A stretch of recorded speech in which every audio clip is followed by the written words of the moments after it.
cada um se dirige ao seu lugar. Entram também ministra Carmen Lúcia, ministro Luiz Fux, ministra Rosa Weber, ministro Edson Fachin e Alexandre de Moraes.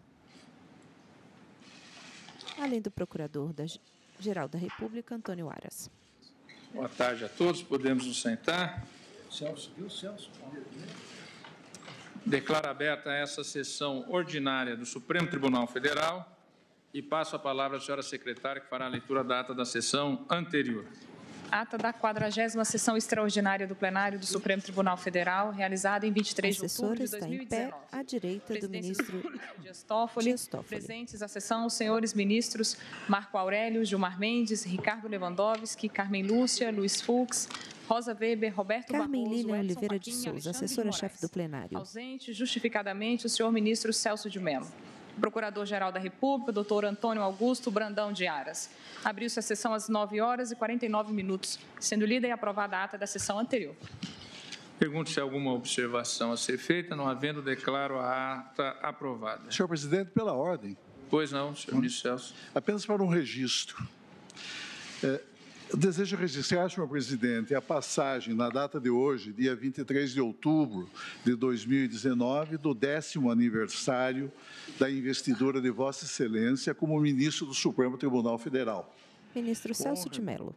Saudá-lo, não apenas como seu colega nesta alta Corte de Justiça, mas também como antigos alunos que ambos fomos na Faculdade de Direito da Universidade de São Paulo, na velha e sempre nova Academia do Largo de São Francisco. Essa origem comum, iluminada pelo espírito das arcadas, constitui um vínculo indelével que une todos os que transpõem os umbrais de nossa alma máter, estabelecendo um sólido laço espiritual e afetivo que envolve as sucessivas gerações que por lá passaram desde o início dos cursos jurídicos, fundados em 11 de agosto de 1827. Ministro Dias Toffoli, vira sua desde cadeira. o início que principiou em 1º de março de 1828.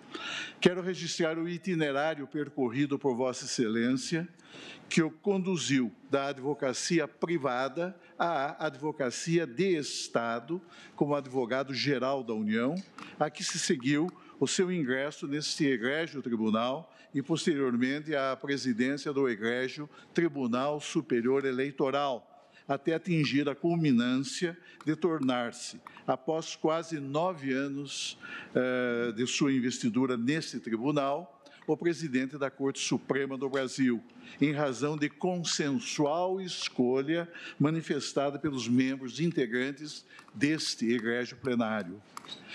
O exercício da magistratura nesta Corte Suprema, sempre tão impregnado de altíssima responsabilidade, e o desempenho das elevadíssimas atribuições como presidente do Supremo Tribunal Federal permitem reconhecer, na pessoa de Vossa Excelência, o juiz preparado para enfrentar os sérios desafios e as adversidades que constituem fatores que, longe de desanimarem o espírito do magistrado responsável, atestam de modo positivo a sua competência e a sua capacidade como chefe nominal do Poder Judiciário de nosso país.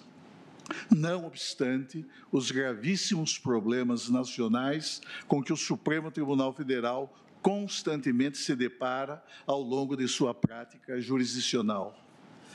O país vive um momento delicado, diria até um momento extremamente delicado em sua vida político-institucional, pois de sua trajetória emergem como espectros ameaçadores, surtos autoritários, inconformismos incompatíveis com os fundamentos legitimadores do Estado de Direito e manifestações de grave intolerância que dividem a sociedade civil, todos eles agravados pela atuação sinistra de delinquentes que vivem na atmosfera sombria e covarde do submundo digital, em perseguição a um estranho e perigoso projeto de poder, cuja implementação certamente comprometerá a integridade dos princípios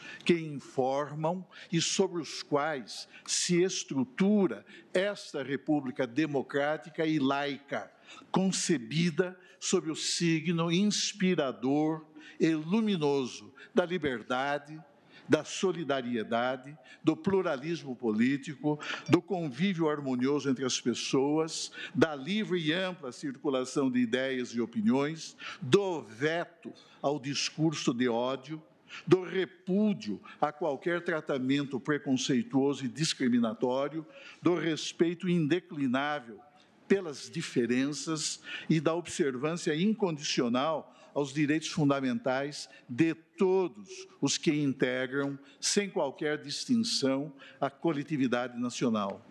Daí, senhor presidente, a essencialidade de juízes e de tribunais que, conscientes de sua alta missão constitucional e de seu dever de fidelidade ao texto da Lei Fundamental do Estado, hajam com isenção e serenidade como membros de um poder livre, livre de injunções marginais e imune a pressões ilegítimas, para que a magistratura possa cumprir, como já vem cumprindo, com incondicional respeito ao interesse público e com absoluta independência moral, os elevados objetivos inscritos na Carta Política, consistentes em servir com reverência e com integridade ao que proclamam e determinam a Constituição e as leis da República.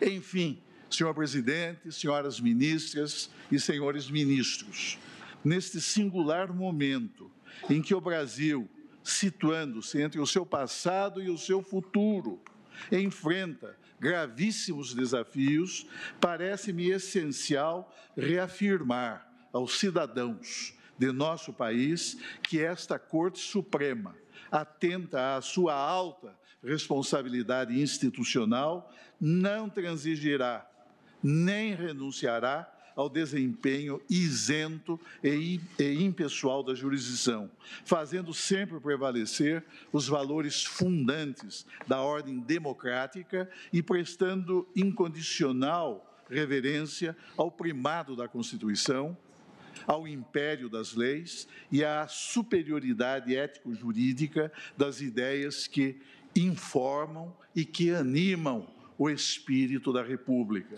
São essas, enfim, senhor presidente, as razões que me levam a registrar, são essas as reflexões que a situação presente me leva a revelar, e que me permitem registrar nos anais desta alta corte a passagem de um decênio de sua judicatura no Supremo Tribunal Federal, destacando, em face de seu especial e singular relevo, o exercício por Vossa Excelência dos deveres e das atribuições inerentes à presidência do Supremo Tribunal Federal.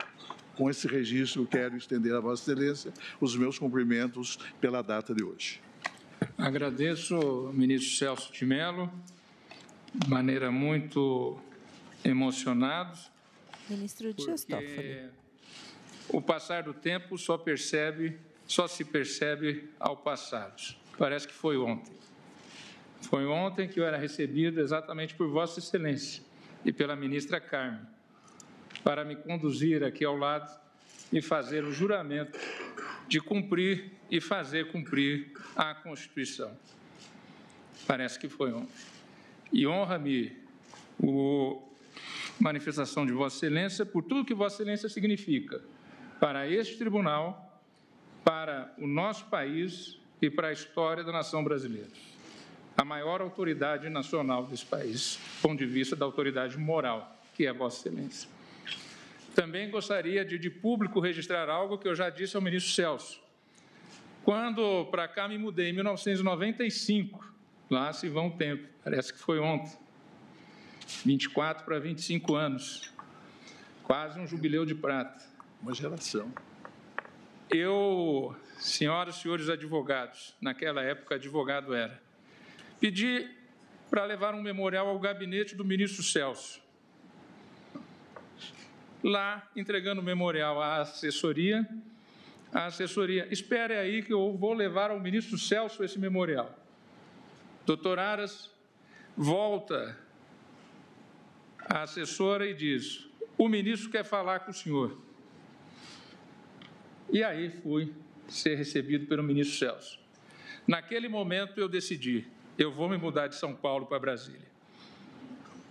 Ali, naquele momento, eu decidi, vou transferir a minha advocacia de São Paulo para Brasília. O ministro Celso de Mello sorri. Porque quem vem de fora para Brasília leva-se um tempo para se acostumar com a cidade. Eu estava naquele período do estágio probatório. E aquela postura de Vossa Excelência, para além das origens nas arcadas. E daquela época que aqui advoguei, Vossa Excelência está na corte, e eu não posso deixar de registrar também o quanto aqui aprendi com o ministro Marco Aurélio, de quando para cá, para Brasília, me mudei. E nesses momentos... Olha para a direita, onde está sentado o ministro Marco Aurélio, e para a esquerda, onde está sentado o ministro Celso de Mello. E eu posso dizer o seguinte, valeu a pena. Valeu a pena. Muito obrigado, ministro Celso. Senhor presidente, em nome dos advogados, eu gostaria de associar as palavras do nosso decano e dizer que, ainda que nesse momento difícil pelo qual passa o país, a advocacia deposita nesse Supremo Tribunal plena confiança, o advogado toma a tribuna por esse momento e difícil, fica ao centro, de frente para a mesa, em formato de um invertido. Independente, correto, honesto, cumpridor da Constituição Federal. E especialmente homenagem a Vossa Excelência, que hoje completa 10 anos, nem parece, para dizer do orgulho que é saber que temos um presidente com a sua postura, com aquela palavra que disse aqui, inclusive da tribuna, que disse que o Supremo precisava perder um pouco desse protagonismo, mas não perder nunca a importância, nunca. Então, a minha homenagem ao Supremo Tribunal Federal, na pessoa de Vossa Excelência. Agradeço ao doutor Antônio Carlos de Almeida Castro. Senhor presidente. Doutor Antônio Augusto Aras. Obrigado.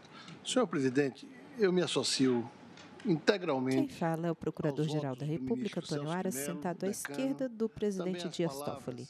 Aqui trazidas pelo representante da advocacia, e quero dizer a Vossa Excelência, vida longa a Vossa Excelência, vida longa a esta Corte, por toda a importância e simbologia que ela tem para a estabilidade, para a moderação, para mediar os grandes conflitos da República. Parabéns a Vossa Excelência e recebo os nossos melhores votos de mais sucesso ainda na presença de Vossa Excelência nessa Corte, juntamente com os vossos eminentes pares. Muito obrigado, presidente. Obrigado, doutor Antônio Augusto Aras. Pela ordem de Vossa Excelência, em nome dos advogados evangélicos do Brasil, e, nesse caso, também pelo Partido Patriota, faço minhas palavras do advogado Antônio Da tribuna, Almeida o advogado Castro, Procurador-Geral da Patriotas. República e do ministro Celso de Mello. Agradeço.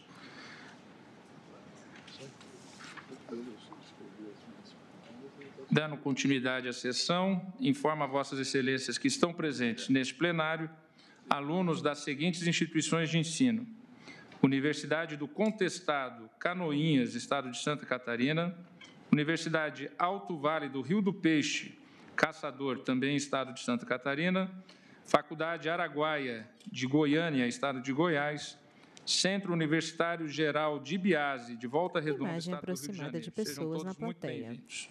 Há alguns lugares Dando vazios. continuidade às ações declaratórias de constitucionalidade 43, 44 e 54, que na parte da manhã terminamos as sustentações orais e ouvimos o voto do eminente relator, que julga procedentes os pedidos formulados nas ações declaratórias de constitucionalidade, nos termos do voto proferido e do seu dispositivo. Passamos agora a ouvir o voto do ministro Alexandre de Moraes. Boa tarde, presidente, ministra Carmen, ministra Rosa, ministros, doutor Aras, Procurador-Geral da República. Presidente, também quero aqui me somar aos cumprimentos do ministro Celso e de todos os que depois falaram, parabenizando por 10 anos de Supremo Tribunal Ministro Federal. Alexandre de Moraes, na Eu que tive ponta a direita grande da honra mesa em de formato ser de U seu colega, invertido. nós somos colegas de turma nas arcadas, na Universidade de São Paulo, da turma de 90. É uma grande alegria, uma grande satisfação ser presidido por Vossa Excelência. Inicio também parabenizando todas as sustentações orais que foram realizadas e cumprimento todos os advogados, em nome do doutor André, advogado-geral da União, que, no meu entender, cumpriu o seu munus público com excelência, dando à norma a interpretação que melhor a sua consciência indicava.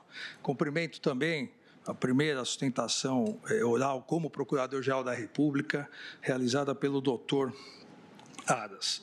Presidente, antes também, ainda, se não esqueço aqui de cumprimentar, parabenizar o voto do eminente ministro relator, ministro Marco Aurélio, como sempre, um voto claro, direto, fundamentado, coerente, Ministro Alexandre de Moraes, histórico posicionamento olha para a de outra Sua ponta Excelência. direita da mesa, onde está o ministro Marco Aurélio. Eu inicio, presidente, com a questão da preliminar levantada pela Procuradoria-Geral da República e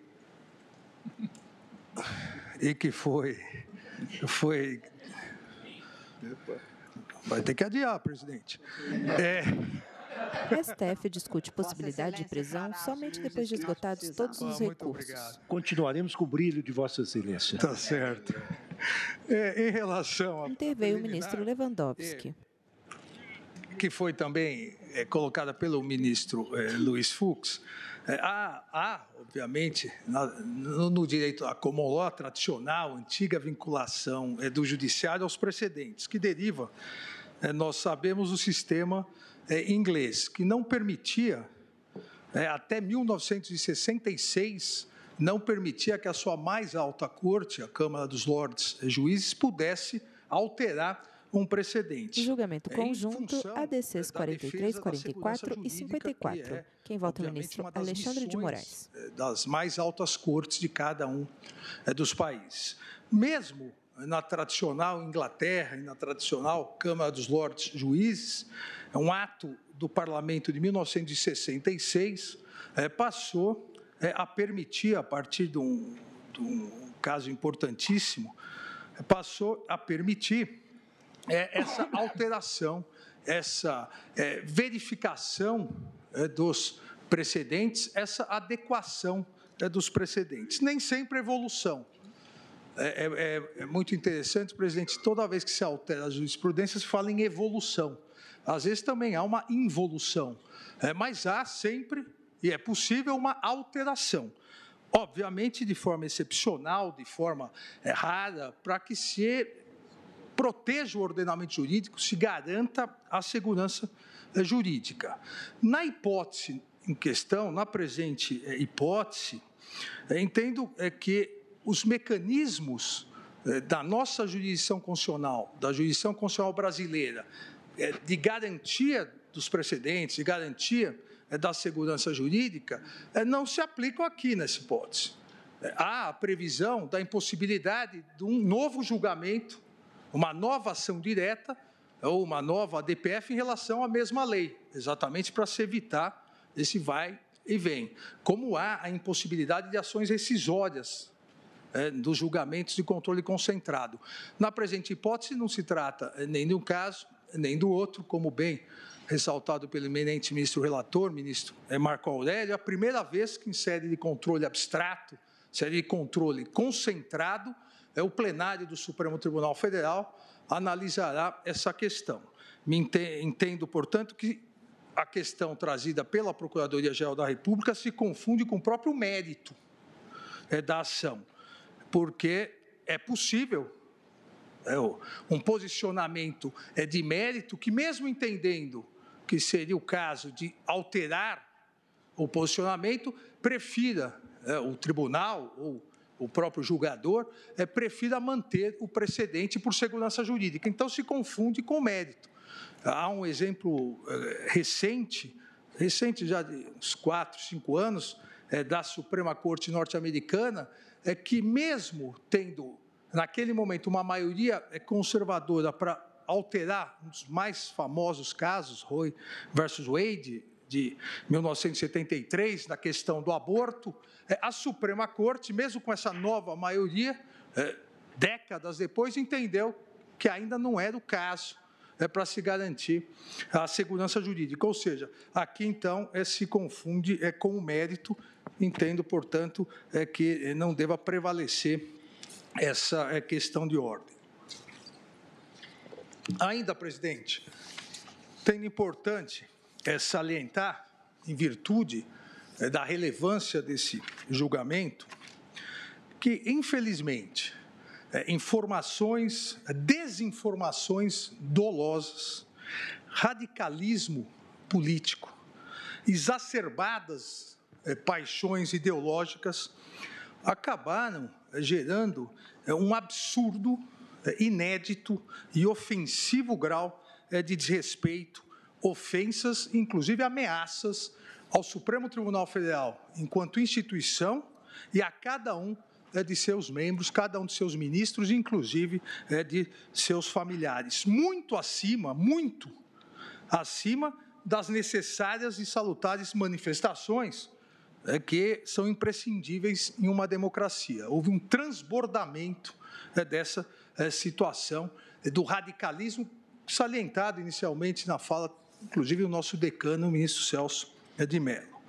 Discursos agressivos, populistas e demagógicos. Lista geral da mesa em formato de invertido, onde estão presentes os 11 ministros e o Procurador-Geral da República. Manipulação de informações, à direita, para usar o termo moderno, fake news, e ataques pessoais e virtuais, produzindo, lamentavelmente, quem vota é o ministro Alexandre de Moraes, alguns dos piores ingredientes utilizados por aqueles que insistem em não respeitar a independência do Poder Judiciário e da convicção de seus juízes, que insistem em fermentar as tradicionais fórmulas autoritárias para sepultar o livre debate de ideias, a íntegra interpretação da Constituição e uma honesta valoração de princípios.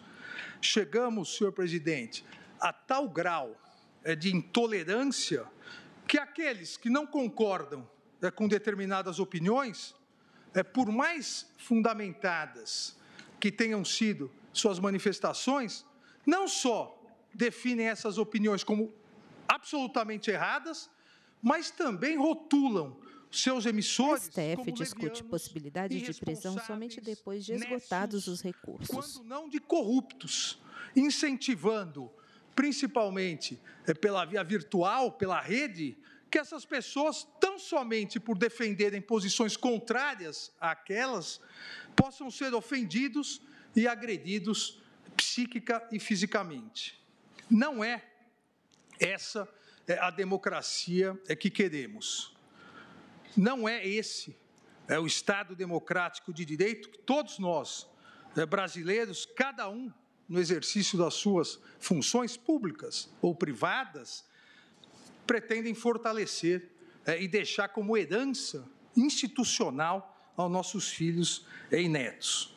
O necessário, imprescindível e salutar debate entre diferentes posicionamentos, e no caso em questão, diferentes posicionamentos fundamentados, posicionamentos razoáveis, posicionamentos, tanto que nesses 31 anos da Constituição Federal, diversos ministros passaram pela casa defendendo posicionamentos diversos, interpretações diversas, mas esse necessário, imprescindível e salutar debate vem sendo substituído por parcela da sociedade por uma falsa pregação fundamentalista da chegada do Armagedon, do Apocalipse, após cada decisão judicial, onde, do resultado de uma pseudo-luta do bem, que é sempre a posição que os radicais defendem,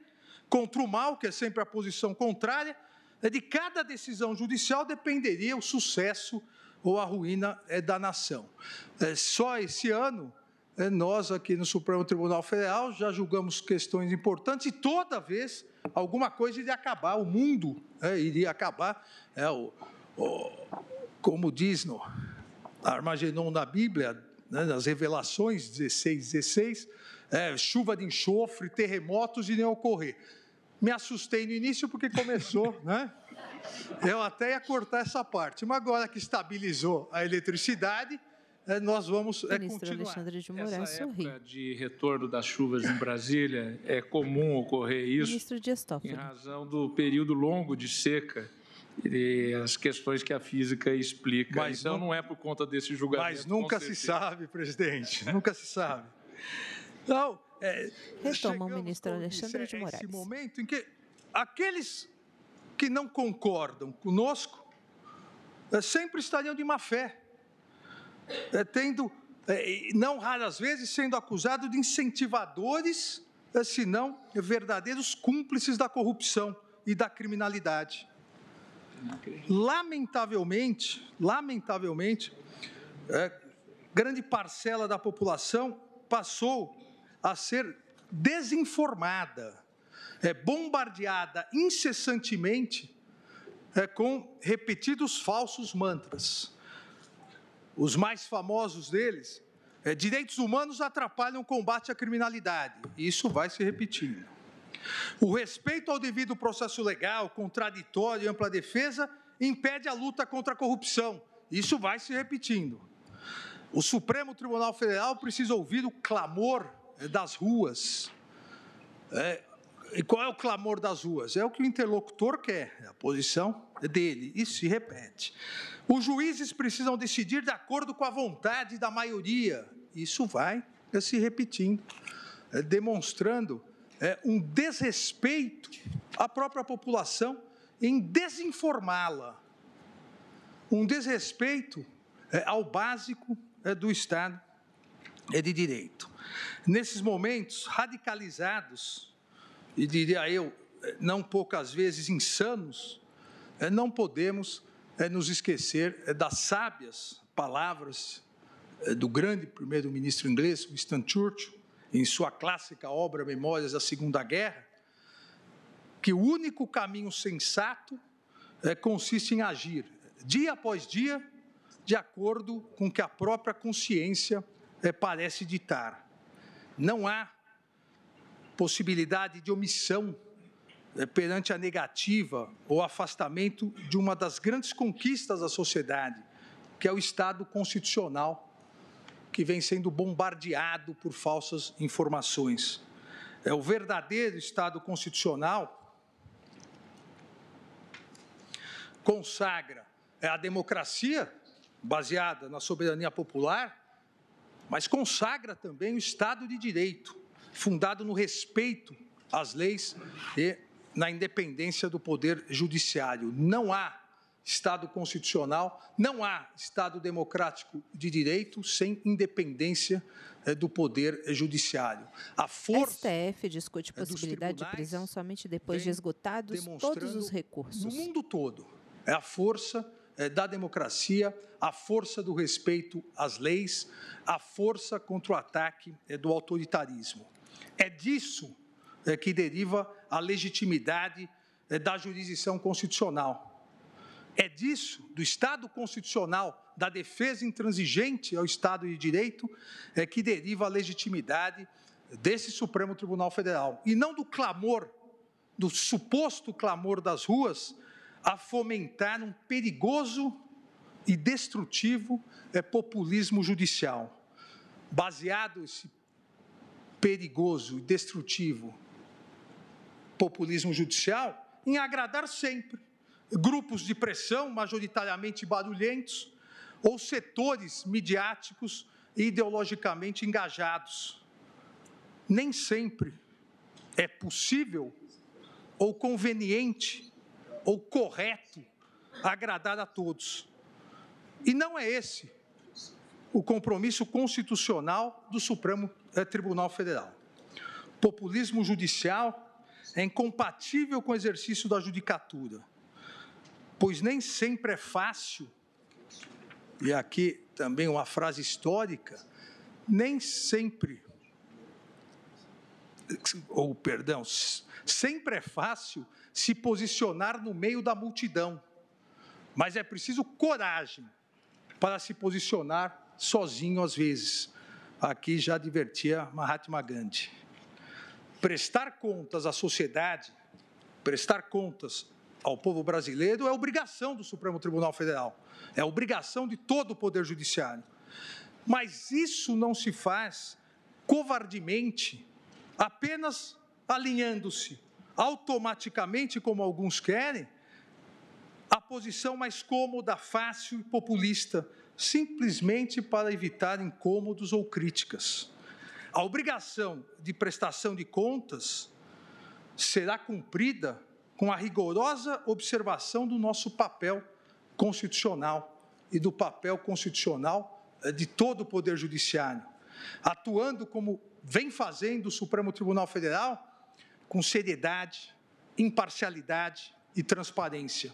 Como faz essa Corte sem comparação no mundo, por cada um de seus ministros e ministras, que se expõe publicamente, dia após dia, com transmissão ao vivo por rádio, TV Justiça, internet, expondo seus fundamentos, seus raciocínios, suas razões e suas conclusões. A transparência na prestação de contas à população. Eu voto assim porque entendo desta forma. E entendo dessa forma e os motivos são impostos, são mostrados. Seriedade, imparcialidade e transparência. O Supremo Tribunal Federal e todo Poder Judiciário, presidente, se manterá à altura de sua imprescindível missão constitucional, continuando a atuar com essa seriedade, imparcialidade, transparência e coragem, tentando, como tentamos todos, sempre dentro, obviamente, de nossas limitações inerentes a qualquer órgão composto por seres humanos, conceder à Constituição Federal a melhor interpretação para o fortalecimento do nosso país, das instituições republicanas e de todos os brasileiros. Um Poder Judiciário sem coragem jamais exercerá sua missão constitucional com independência e altivez. Coragem de pautar, coragem de debater, coragem de votar e decidir questões complexas, controvertidas e sensíveis, de acordo com a consciência de cada um de suas julgadoras, cada uma de suas julgadoras e cada um de seus julgadores, entendendo cada um, a partir da sua interpretação, da sua consciência, o caminho de interpretação constitucional, afastando populismo judicial, afastando as vaidades, como também, num dos mais belos sermões, nos advertiu Martin Luther King. A vaidade faz a pergunta, isso é popular? Mas a consciência faz a pergunta, isso é certo? Ao Poder Judiciário, ao Supremo Tribunal Federal, não se deu o direito de ter vaidade ou exercer populismo judicial. Se deu o dever de se atuar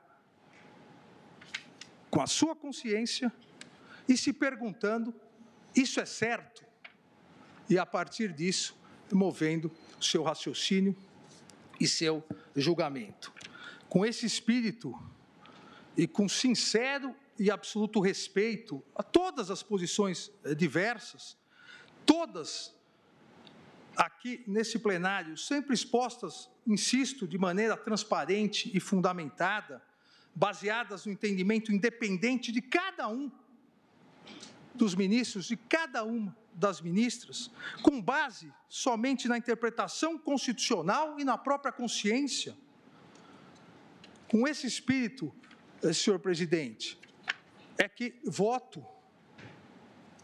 e fiz questão de salientar esse introito, porque com esse espírito, respeitando todas as posições diversas, repudiando os ataques insanos realizados, as mentiras colocadas em virtude de uma posição é outra. Com esse espírito absolutamente tranquilo, porque meu posicionamento é diverso, peço vênia ao eminente ministro relator para dele discordar com os seguintes, e resumidos, até para acelerar o nosso julgamento, fundamentos. Essa questão que se coloca não é nova.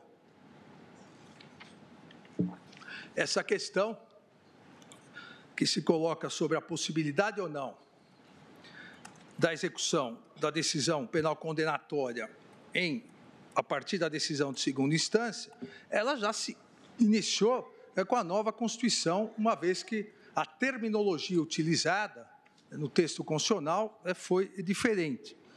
E logo no início da interpretação da Constituição Federal, logo em 29 de março de 89, o Supremo Tribunal Federal já se deparou com essa questão. Então, não é nova, não é simples, e tem uma relevância gigantesca. Naquele momento, a segunda turma do Supremo Tribunal Federal assentou pela primeira vez a possibilidade dessa realização da execução da decisão penal condenatória já em segunda instância, não havendo necessidade de se aguardar o trânsito em julgado. Essa questão, pela primeira vez, foi levada ao plenário, porque em 89, março de 89 foi a primeira turma, ao plenário em junho de 91. Aí houve a primeira decisão do plenário dessa Corte, analisando a mesma questão que estamos analisando agora, HC 68726, relatado pelo ministro Nery da Silveira, e o plenário, por unanimidade, em 91, entendeu não conflitar com o artigo 5º, inciso 57, a expedição do mandado de prisão para o início da execução da pena após decisão em segunda instância. Saliento aqui que o plenário julgou por unanimidade, mas não participaram desse julgamento, apesar de já fazerem parte da Corte, os ministros Celso de Mello e Marco Aurélio, que têm uma posição histórica e já conhecida de todos sobre a questão. Nesses 31 anos de vigência da Constituição Federal, esse posicionamento, a possibilidade da execução do acórdão penal condenatório proferido já em grau de apelação, foi amplamente majoritário em 24 anos, de prisão, porque também parece que nós estamos discutindo aqui algo Quem vota que o se ministro iniciou ano Alexandre de passado, Moraes. no julgamento no habeas corpus. Não, nós estamos discutindo, nós, instituição Supremo Tribunal Federal, há 31 anos e, majoritariamente, durante 24 anos, o posicionamento do Supremo Tribunal Federal foi exatamente se aceitar a execução do acórdão penal condenatório, da pena privativa de liberdade, proferido em grau de apelação, segundo grau de jurisdição. Da promulgação da Constituição até a decisão proferida em 5 de fevereiro de 2009, aí houve alteração, o HC 84078, relatado pelo ministro Eros Grau, e de 2009, somente de 2009 a 2016, a 17 de fevereiro de 2016, prevaleceu a exigência do trânsito em julgado. Nessa data, em HC relatado pelo saudoso ministro Teori Zavascki, HC 126.292, se retornou ao posicionamento anterior. Então, importante deixar consignado que nesse período de 31 anos da promulgação da Constituição Federal, somente durante 7 anos prevaleceu a tese contrária que exigiu o trânsito em julgado. Independentemente dos anos, 24, 7 anos, demonstra a complexidade da questão que, a depender da composição da Corte e das interpretações, ambas razoáveis, ambas fundamentadas, permitiu essa alteração e depois o retorno à posição original. O mesmo verificamos se analisarmos que ao longo desses 31 anos, dos 34 ministros que compuseram a Corte, 9 se posicionaram contrariamente à possibilidade de execução da pena após condenação em segunda instância. Ou seja, é uma matéria que tradicionalmente veio sendo construída pelos ministros da Corte, pela ampla maioria, no sentido da possibilidade do cumprimento e da execução já da pena após decisão de segundo grau, da segunda instância, sem necessidade de se aguardar o trânsito em julgado. Isso permitiu, inclusive, todos sabemos, a edição de 2 súmulas pelo Supremo Tribunal Federal, a súmula 716 e a súmula 717, permitindo a questão e tratando da questão de progressão mesmo antes do trânsito em julgado. Saliento também, presidente, em respeito, inclusive, a várias sustentações orais, e aqui fiz questão de cumprimentar antes, sustentações orais de excelência que tivemos na sessão da semana passada. Em respeito a essas sustentações orais, saliento que essas alterações de posicionamento do Supremo Tribunal Federal, seja 24 anos com a posição atual, 7 anos com a posição do trânsito em julgado, não produziram nenhum impacto significativo no sistema penitenciário nacional. Basta verificar os 7 anos onde se passou a exigir o trânsito em julgado, o sistema penitenciário nacional continuou progredindo, o número de presos continuou progredindo. O problema do sistema penitenciário, e digo isso como quem atuou de perto, muitos anos, como secretário da Justiça, depois secretário da Segurança, ministro da Justiça, o problema é outro. Eu sempre repito, não é culpa individual ou mesmo coletiva, institucional de nenhum órgão, é culpa, como gostam de dizer os norte-americanos, do sistema. O Brasil prende muito e prende mal. O STF discute possibilidade de prisão somente depois de esgotados todos os recursos. Sem violência ou Quem grave vota é o ameaça, ministro Alexandre de Moraes. De prisão, poderia ser aplicada, principalmente no primeiro momento, uma outra sanção na primeira prática criminosa, iguala a crimes gravíssimos, só mudando um pouco a pena mínima e máxima. E depois permite que todos sejam soltos ou progridam com o sexto. É o prende muito e prende mal. Porque nós temos, dos quase 750 mil presos, nós temos a separação em terços. 1/3 somente são crimes com violência ou grave ameaça. 1/3 tráfico de drogas, e aqui é outra discussão importante, porque desse outro terço, 90% são pequenos traficantes, e o outro terço são presos por crimes sem violência ou grave ameaça, principalmente crimes patrimoniais.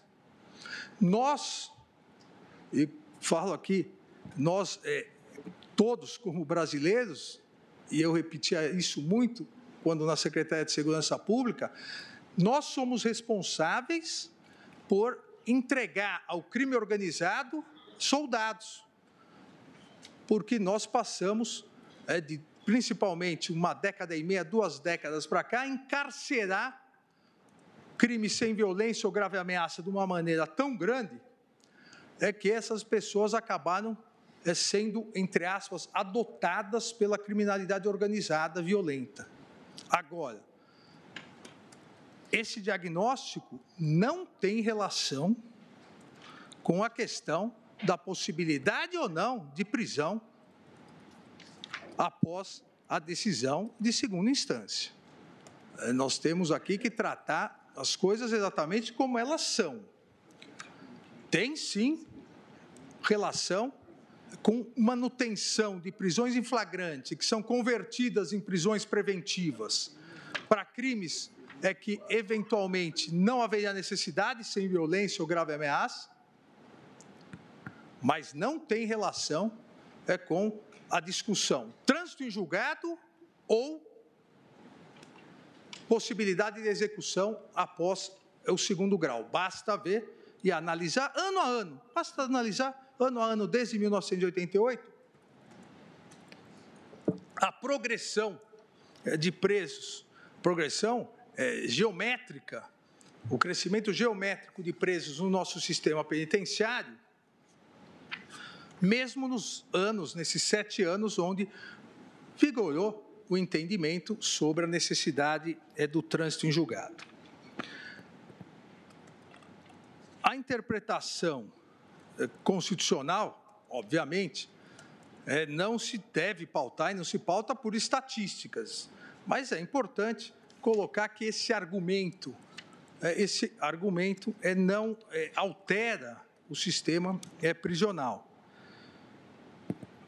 O que parece importante aqui, na análise estritamente constitucional, é que a possibilidade do cumprimento da pena após a condenação em segundo grau não desrespeita, com as devidas vênias às posições em contrário, devido respeito às posições em contrário, a meu ver, não desrespeita o princípio da presunção de inocência, que como sabemos, é uma presunção juris tanto, que para ser afastada exige, aí sim, seguindo, inclusive, o histórico artigo 9º da Declaração Francesa de Direitos do Homem e do Cidadão, de 26 de agosto de 1789, exige sim o mínimo necessário de provas por meio de um devido processo legal, o que desde o artigo 9º da Declaração Francesa dos Direitos do Homem e do Cidadão é uma conquista da sociedade.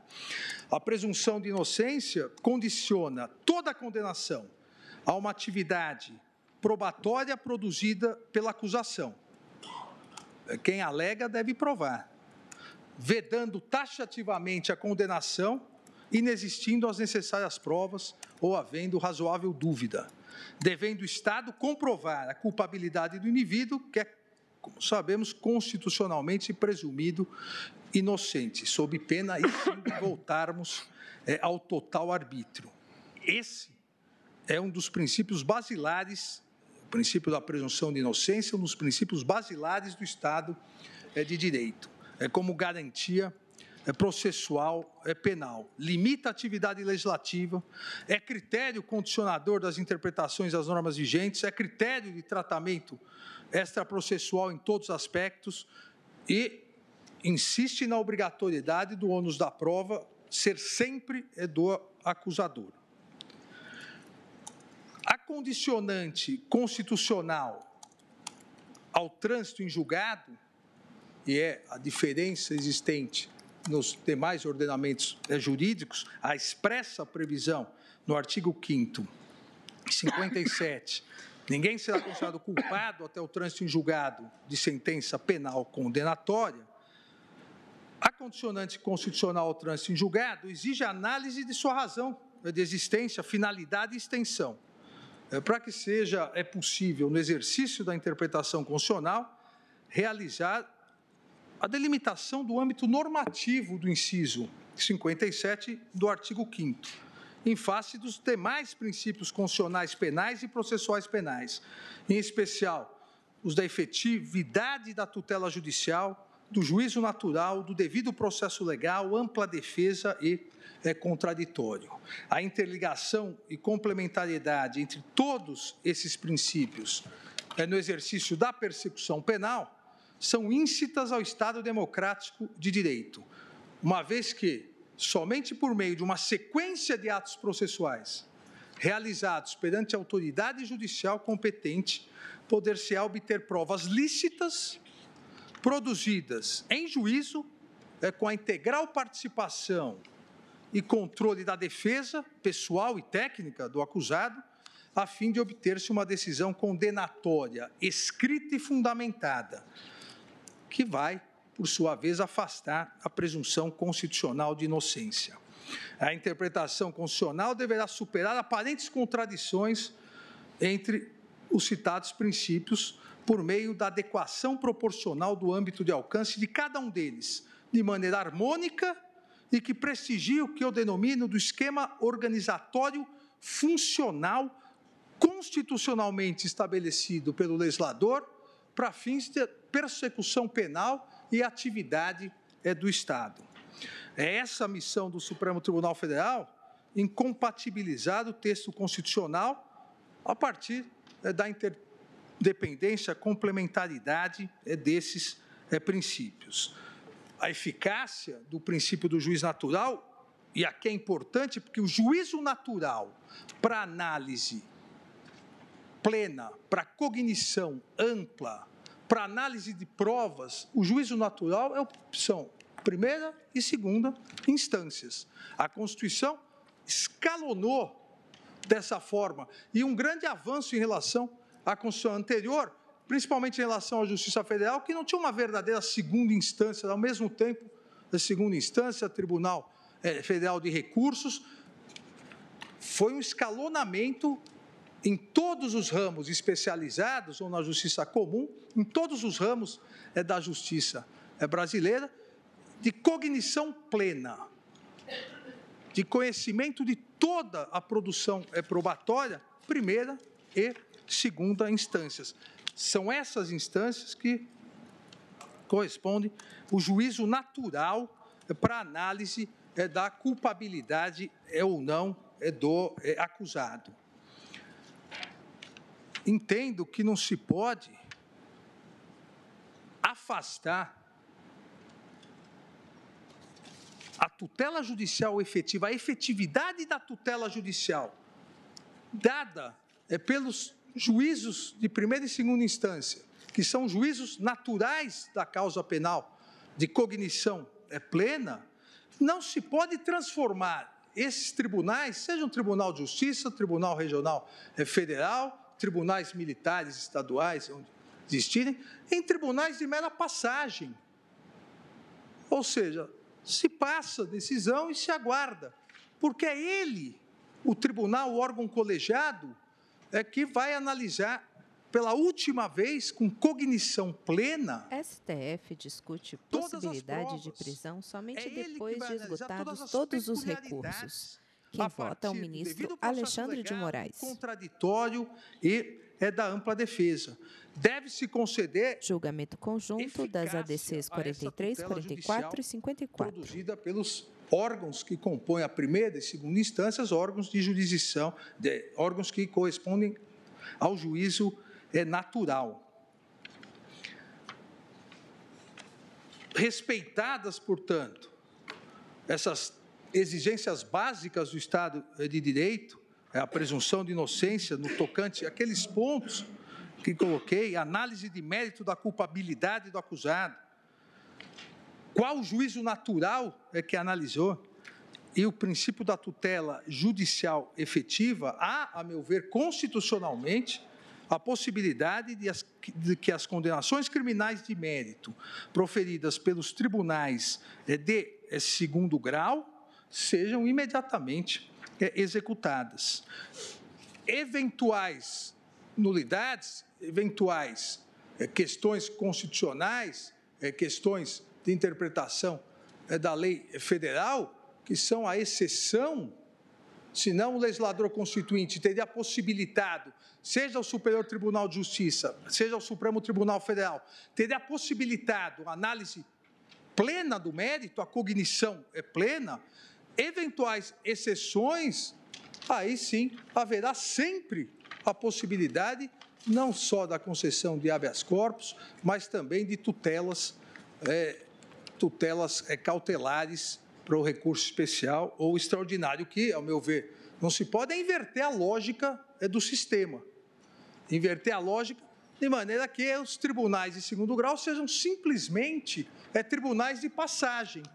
E aqueles que não têm a competência constitucional da plena análise do mérito, esses sim se tornem as instâncias finais de julgamentos penais.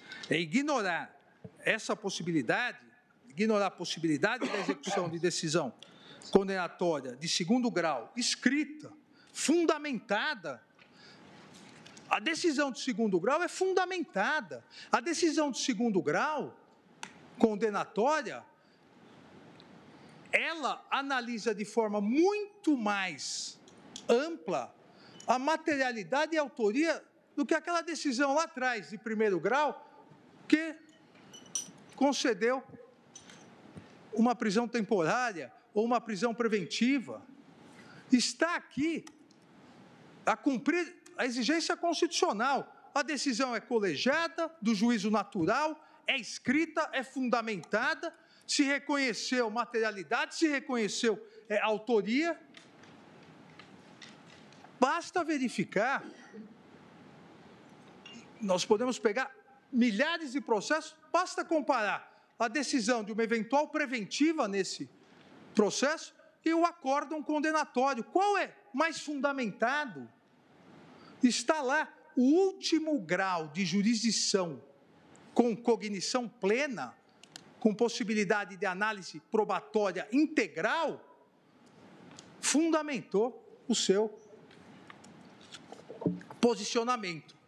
Eventuais, repito, ilegalidades, inconstitucionalidades, aos mecanismos que o sistema constitucional estabeleceu.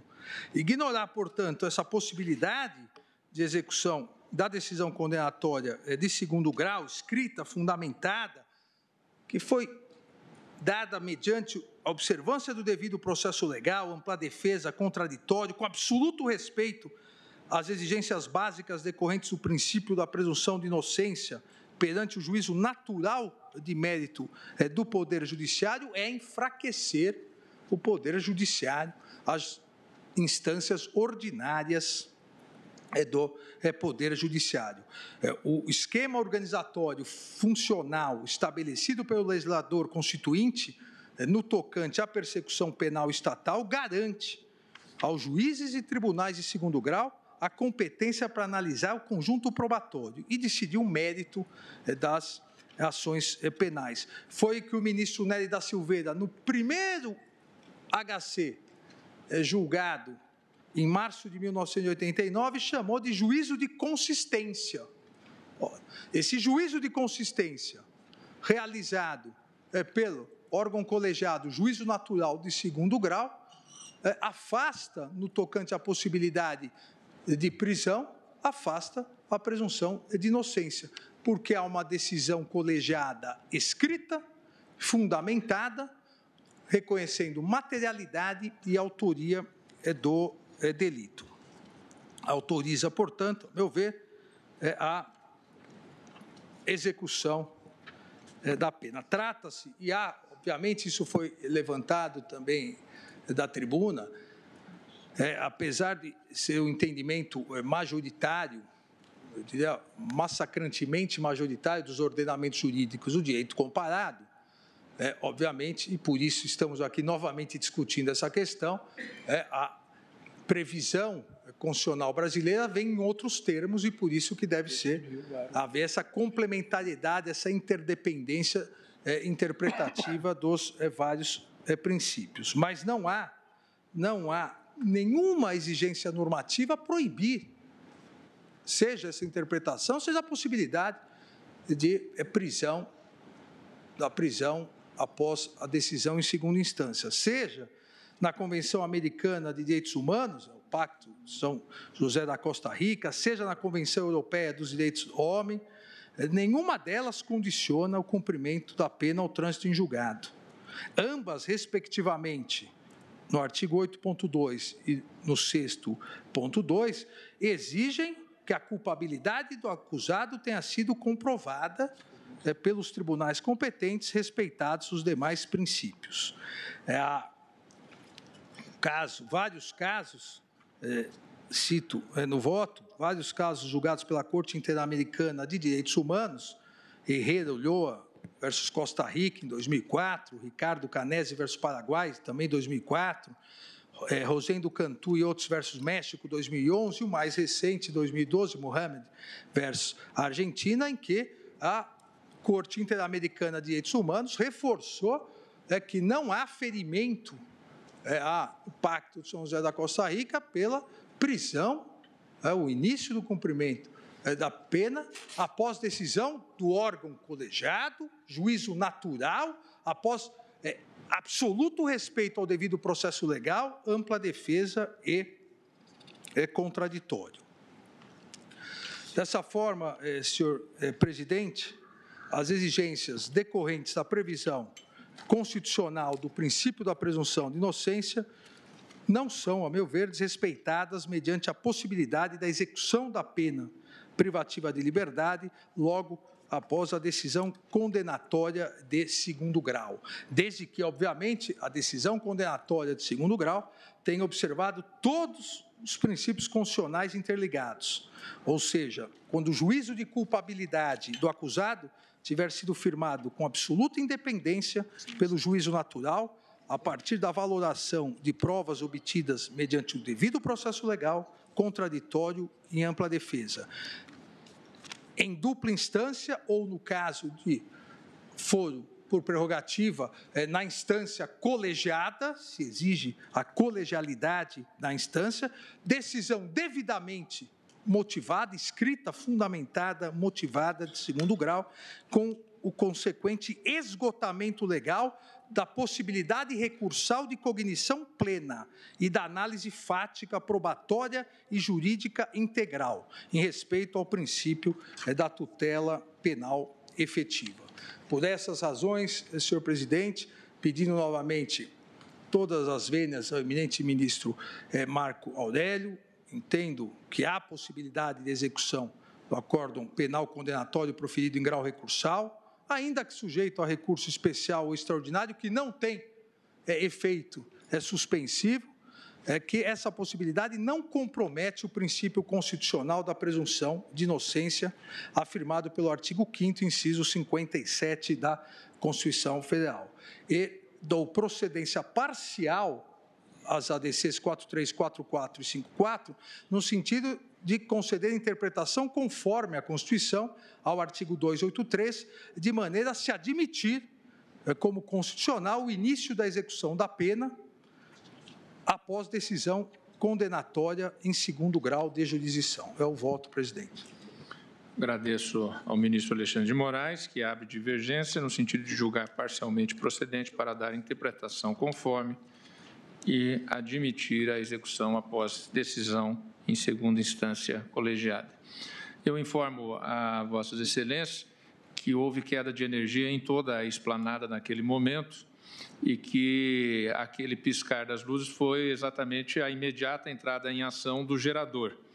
E com toda a eficácia possível, de imediato, não ficamos sem luzes e o gerador entrou em ação, já retornou a energia normal, mas na hipótese de, eventualmente, em razão do tempo da chuva voltar a cair, o gerador está, pelo que demonstrou, funcionando adequadamente. Curiosamente, há exatos 10 anos atrás, ministra Carmen Lúcia, caiu a luz na também. Hora da posse de Vossa Excelência. Exatamente. Tivemos eu e o ministro Celso subir 9 andares a pé, porque não tinha. Ministra Carmen Lúcia sorri. Coincidência ao mesmo tempo. Presidente, assim como o ministro Dias Toffoli. Concreto, a luz não se apague no Supremo.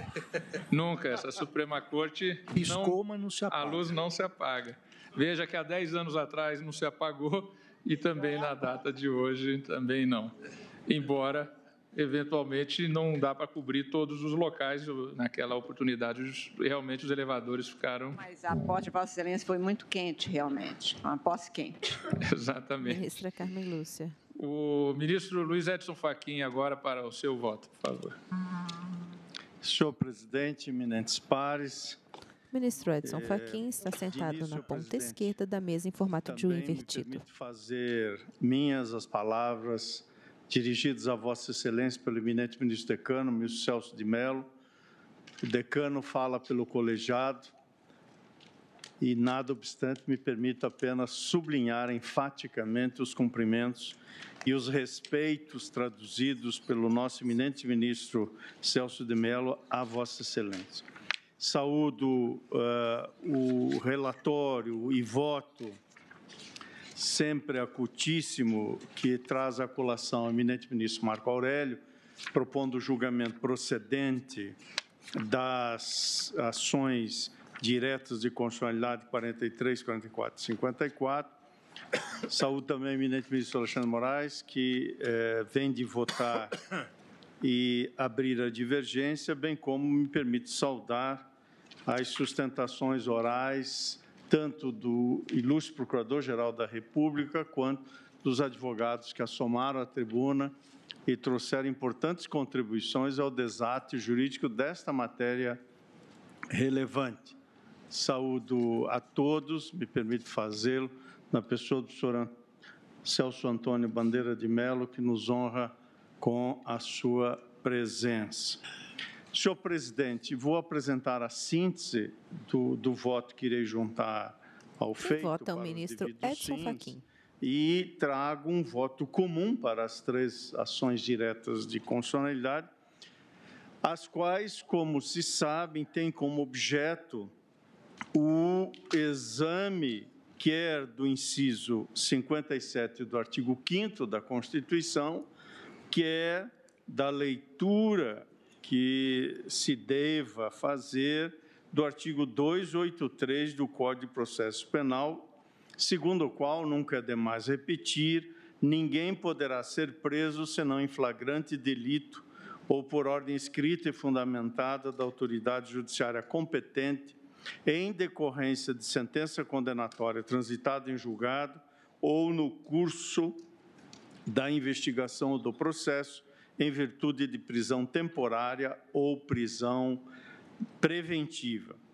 Por meio desse dispositivo, ou seja, como se sabe, a redação do artigo 283, na sua percepção atual, esta redação adveio de aprovação legislativa do Congresso Nacional, que transformou em dispositivo de lei o que entendeu ser a interpretação que passou a ser dada pelo Supremo Tribunal Federal, portanto, pelo colegiado deste tribunal, ao inciso 57 do artigo 5º, a partir do julgamento do habeas corpus 84.078, da relatoria do ministro Eros Grau, perante esse tribunal pleno, julgado em 2009, e o julgamento publicado em 25 de fevereiro de 2010. Considerou, portanto, na edição do dispositivo do 283, a dicção, que entendeu simétrica, ao dispositivo da Constituição, segundo o qual ninguém julgamento conjunto ADCs 43, 44 e 54. De sentença penal condenatória, que vota foi o ministro Edson Fachin, sentado à esquerda da relatoria do eminente ministro Eros Grau. Portanto, muito diretamente, embora sem fazer uma redução da complexidade, são esses 2 dispositivos, um infraconstitucional, o outro constante da Constituição da República, que traduzem um debate sobre a eventual diferença entre os significantes culpado e preso. Eis que o artigo 283 refere-se a que ninguém poderá ser preso e a Constituição diz ninguém será considerado culpado. Portanto, são 2 significantes, ao menos aparentemente distintos, que indica, com toda a vênia da compreensão em sentido contrário, que não é evidente nem inequívoco o sentido que daí emerge. Tanto não é evidente nem inequívoco que há 3 ações diretas de constitucionalidade propondo a declaração da constitucionalidade do respectivo dispositivo. Ou seja, há mesmo controvérsia, e o que nos move é, portanto, uma procura de uma solução racional, cuja racionalidade, obviamente, há de ser informada não pelas convicções pessoais, mas sim pela compreensão objetiva e sistemática do ordenamento jurídico, para encontrar a resposta correta ou adequada à pergunta que se coloca nesse julgamento. e que, como já se percebeu pelos 2 primeiros votos, admite mais de uma interpretação. Portanto, dizer que é evidente ou inequívoco é tomar por baixo a controvérsia que, no alto, faz chamar à colação o debate no âmbito do Supremo Tribunal Federal. E parto para oferecer a resposta que tenho a dar a esta questão, senhor presidente, e, obviamente, é uma possibilidade de resposta que também se coloca ao debate e ao diálogo com os eminentes pares, parte da premissa segundo a qual há uma presunção que, de certo modo, é inata a todo ordenamento jurídico, ao menos ao ordenamento jurídico, Estado de Direito Democrático, Estado de Direito Democrático, é a presunção de que a Constituição e a lei são coerentes, racionais e válidas.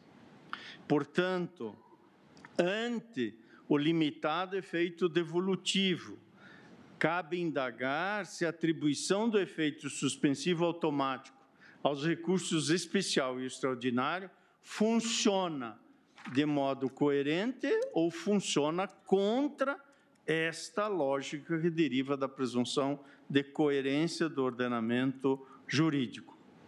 Se entendermos que a presunção pode ser afastada, isso pode nos levar a compreender que a atuação dos magistrados, ou mesmo que a lei utilizada para a condenação criminal, em face de um efeito suspensivo automático op legis, tanto o recurso especial quanto o extraordinário, é uma atuação ou uma lei presumidamente inconstitucional. Quem vota, ministro Edson Fachin? Se admitir ou não a prisão para o cumprimento de pena, quando ainda não transitada em julgado a sentença condenatória, traz à discussão inúmeros fundamentos. Eu vou tratar de 2 na síntese do voto que tenho aqui a apresentar. O primeiro é de que o inciso 57 do artigo 5º da Constituição não tem uma única interpretação. E entre os sentidos possíveis, o Supremo Tribunal Federal equiparou a presunção de não culpabilidade à presunção de inocência. E, ao assim fazê-lo, fez ou propiciou fazer-se da presunção de inocência um parâmetro, um verdadeiro parâmetro de tratamento penal de toda pessoa acusada.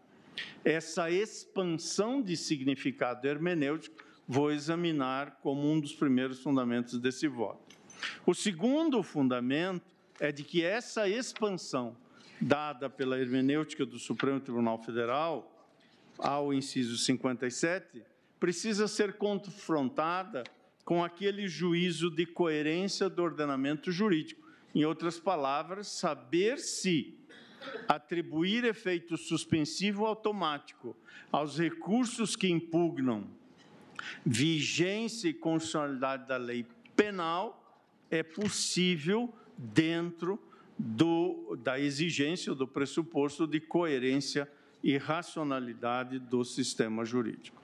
Quanto ao primeiro fundamento, cabe voltar à referência que, pelo menos na pesquisa que fiz, encontrei como pioneira a matéria nos debates constituintes, foi na emenda modificativa 11.9987, apresentada pelo então constituinte José Inácio Ferreira, ao plenário da Assembleia Constituinte. O objetivo da emenda, dizia o parlamentar, era o de caracterizar mais tecnicamente a denominada presunção de inocência. Segundo ele, expressão doutrinariamente criticável, mantida inteiramente a garantia do atual dispositivo. O texto proposto por aquele parlamentar substituiria a referência presunção de inocência por presunção de não culpabilidade. Este sentido não restou acolhido no projeto levado ao plenário pelo relator Bernardo Cabral, conforme constava da linha G do inciso 15 do artigo 12, segundo o qual presume-se a inocência do acusado até o trânsito em julgado da sentença condenatória. Ainda assim, a crítica da doutrina a que aludia aquele parlamentar, José Inácio Ferreira, consistia em reconhecer que, levado às últimas consequências, o princípio de presunção ou da presunção de inocência imporia à acusação demonstrar que não houve legítima defesa, não houve estado de necessidade, erro de proibição ou inexigibilidade de comportamento diverso.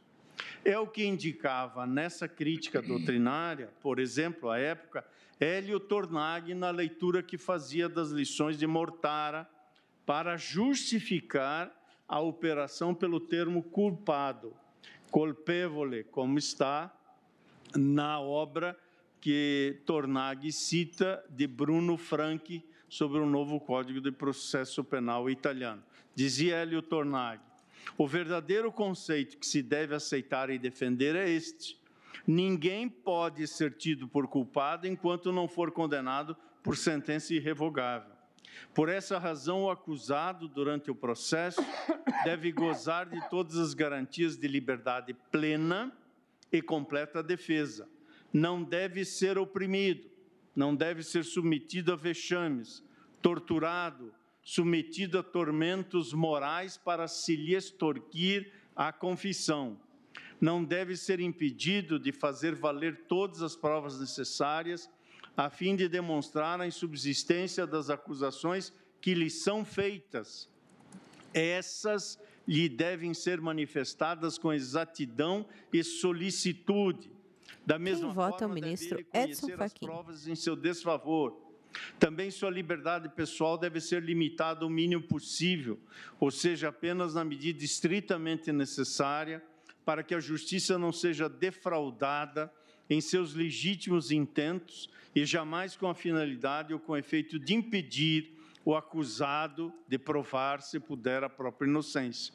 Essas, dizia Tornaghi, são verdades dogmáticas que nenhum jurista pode pôr em dúvida. E concluía: mas uma coisa é afirmar que não se deve tratar o acusado como culpado, e outra é dizer que lhe deve presumir a inocência. É evidente o exagero da segunda fórmula, na qual se subverte o conceito da primeira, concluía Tornaghi. Como se percebe, essa lição não foi acolhida, mas faço referência a esse debate que havia e se faz presente na argumentação que visa afastar as críticas no emprego da expressão presunção de inocência, o que mostra, ao menos indiciariamente, a proximidade que os conceitos de presunção de inocência e não culpabilidade têm no texto constitucional brasileiro, na medida em que ambos consagram, quando menos, uma regra de distribuição do ônus probatório. Por isso, é possível que seja à luz dessa crítica que a alteração do texto constitucional na opção pelo termo culpado tenha sido formulada. Afinal, era essa a controvérsia e a crítica que uma parcela relevante da dogmática penal, não vou me referir a ela, está no voto alongadamente, cito diversos autores, que esta crítica de parcela relevante da dogmática penal fazia o chamado princípio da presunção de inocência. Julgamento conjunto assim, ADCs 43, 44 e 54. Vota o ministro Edson Fachin. E se pudesse ser interpretado tão somente, e não pode, mas se pudesse ser interpretado tão somente a partir do que teriam pensado à época os constituintes, o sentido de culpado não seria sinônimo de prisão, mas o de indicar apenas que a presunção de inocência não exigiria da acusação a prova negativa de que o réu não tinha excludente de licitude ou causa legal de exculpação. Ocorre que a interpretação originalista desse dispositivo não tem, nem pode ter, o condão de afastar a obrigação do intérprete de examiná-lo à luz do atual contexto constitucional e, bem assim, da natureza emancipatória das normas contidas no texto. Afinal, além de ser esse o pedido formulado nas ações declaratórias, qual seja o de se reconhecer que a pena só pode ser aplicada a quem for considerado culpado por sentença penal transitada em julgado, portanto, além do pedido que temos que responder, num ou no outro sentido, cabe ao juiz constitucional dar a interpretação aos direitos e garantias previstos no texto, de modo a lhe emprestar mesmo ampla eficácia. Nessa diretriz, é preciso reconhecer que o Supremo Tribunal Federal, desde as primeiras oportunidades em que, após a Constituição de 88, se manifestou sobre o sentido desse inciso 57, equiparou o direito ali garantido à presunção de inocência, e não apenas como regra de distribuição do ônus probatório, mas como verdadeira diretriz de tratamento processual destinado aos acusados. Foi a partir da perspectiva de uma regra de tratamento processual que este tribunal, ao examinar nas primeiras vezes o alcance do inciso 57 do artigo 5º da Constituição da República, entendia ser possível a prisão do agente na pendência de recurso que não tinha efeito suspensivo. Isso se deu, como já se disse e repetiu aqui, de 1988 até 2009. Foi nesse sentido, por exemplo, a manifestação do ministro Carlos Veloso, quando do julgamento do habeas corpus 67.841, publicado esse julgamento em 5 de abril de 1991, e no voto reproduz o julgamento nesta direção. O relator para aquele habeas corpus, o ministro Aldir Passarinho, num outro voto e num outro feito, também assentou que a Constituição, no inciso 57 do artigo 5º, ao declarar que ninguém será considerado culpado até o trânsito em julgado de sentença penal condenatória, não significa que o réu condenado não possa ser recolhido à prisão. Isso está no habeas corpus 68.037, julgado perante a segunda turma desse tribunal em 10 de maio de 90. Portanto, o que se acolhia aqui, de 88 a 2009, tinha este sentido, que era o sentido, precisamente, defendido pelo Ministério Público Federal, pela Procuradoria da República, e por diversas vezes citado naqueles julgamentos todos, um parecer da lavra do subprocurador Marden da Costa Pinto, que reproduz no voto apenas para dar o testemunho da pesquisa histórica.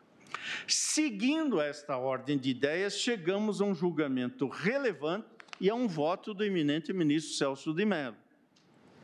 Em precedente proferido pouco tempo depois, o plenário deste tribunal julgou não recepcionada a previsão de inscrição do réu pronunciado no rol dos culpados, conforme previa a redação antiga do Código de Processo Penal. E o voto condutor foi do relator, nosso decano, ministro Celso de Mello, no HC 69696, julgado neste pleno em 18 de dezembro de 1992.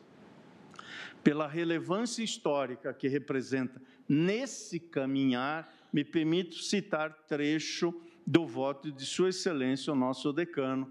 Disse o ministro Celso de Mello: o lançamento do nome do acusado no rol dos culpados viola o princípio constitucional que, proclamado pelo artigo 5º, inciso 57 da Carta Política, consagra em nosso sistema jurídico a presunção iuris tantum de não culpabilidade daqueles que figurem como réus nos processos penais condenatórios.